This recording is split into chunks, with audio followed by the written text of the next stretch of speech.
Balik ko lang ang Update check! Sorry.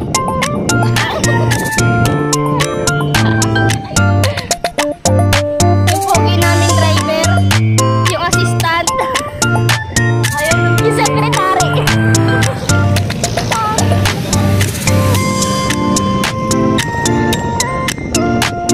May pogi kami dito kasama kaso shy type eh. Papunta na pala kami ng Pangga sa venue for preparation. Ito pala yung mga nangyari dito, Pangga. Magde-resign pa sila dyan. Ito na nga, nagre-ready na ako sa graduation. Magpapayos pa ako dyan sa kapatid ko. Tsanay ko muna yung susutin ko.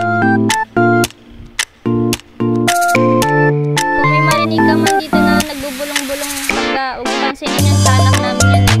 Ito na nga, naglagay na ako ng cream. Ewan ko kung ano ba cream yan. Cream na kulay brown yan eh. Ang alam ko lang kasi sunblock. Nilagyan na ako ng ano ba to? Lipstick? Lip tint? Basta, nilagay dyan sa pisngi ko. Para maging bulongin daw, Pangga. Yan, konting lang, may cosmetic sa pisngi ko. Para maging pinkish-pinkish kahit papaan. Yan, konting ayos ang damit. Yan pala yung sanak nag-graduate ngayon. Buti nga nakagraduate yan eh. Ang kulit-kulit niyang Pangga eh. Ito na, pa-start na ng event.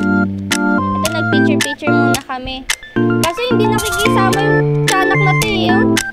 Talagang maayos na yung book na ginulo niya pa, Pangga. Talagang talaga eh, pahabaan talaga ng pasensya eh. Kung pag hindi ka matatag talaga, matatangay ka talaga ng inis mo eh.